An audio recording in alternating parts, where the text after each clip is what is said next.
After surviving a tumultuous confirmation battle, Supreme Court Justice Brett Kavanaugh settles into his new job this week. A quiet swearing-in ceremony took place over the weekend after Kavanaugh was narrowly confirmed with 50 votes in favor and 48 against. Tonight at the White House, the president will officially swear in Justice Kavanaugh. But for the country at large, wounds are still raw, and both sides are vowing to make their voices heard at the ballot box in November's midterm elections. Our base is completely energized right now, and the Kavanaugh hearings has just highlighted how important this election is for them.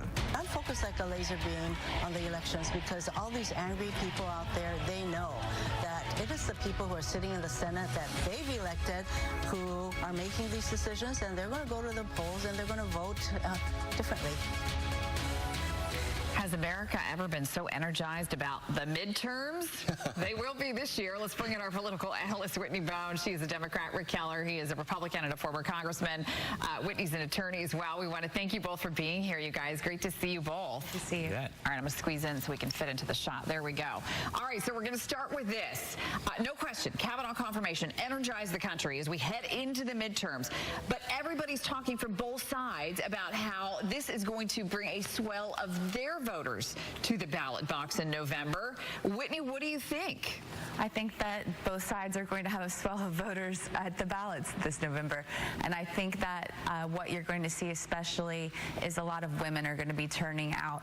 I would hope they would be anyways, but I think especially now they're really feeling like I need to have my voice heard, because this whole process, regardless of what side you fall on it, felt like to a lot of women that women weren't being taken credibly and their voices weren't being heard. So there's a way to do that, and as far as change goes, and it's voting, and it's deciding who your next senator is going to be, so that the next time someone appoints U.S. Supreme Court Justice, or a potential U.S. Supreme Court Justice who has that sort of stain on him, maybe your senator won't vote for him if that's how you would like your senator to vote. Rick, as a whole, the Democrats seem to be doubling down on their platform of obstruction. Do you think it's a solid plan to attract independents in November? Well, I don't think it's a big surprise that they were very much opposed to Judge Kavanaugh, but I think there's nothing that energizes Republicans like a Supreme Court battle. So how independents go, in large part, really it turns on what they think about President Trump as we head into November. The Senate's going to stay Republican by all expert accounts. The question is, will the House flip? And when you look at the individual House races and the swing seats, they're almost always tied to the approval rating of Donald Trump. So the question is, what do independents think of Donald Trump in light of this win? Does it make a difference at all? I want to talk about Senator Susan Collins, because there's been a lot of talk about her over the last couple of days, and she did an interview last night on 60 Minutes where she specifically talked about Roe v. Wade, because that seems to be the one thing before the sexual assault allegations came forward. That was the one thing that Democrats were most concerned about. Whitney, what are your thoughts on that? Because he did say to her specifically that he told her, I'm all about precedent and what we've already seen, and I'm not about upending precedent. Well, it's the way that the case law gets made by the U.S. Supreme Court and evolves isn't just that they walk into work and say, you know what, today we're going to overturn a woman's right to make decisions about her body and things of that nature. It evolves in a way where the facts that come before them in terms of the cases that they accept to review are very specific in terms of the types of holdings that come out of them.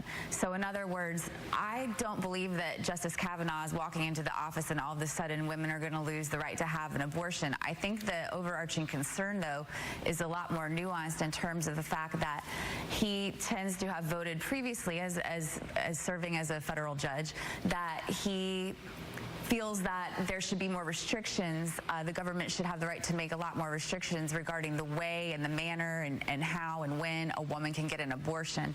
So it's a lot more subtle in terms of, I think a lot of the backlash was he's not a person who represents the values that are consistent with protecting women's rights.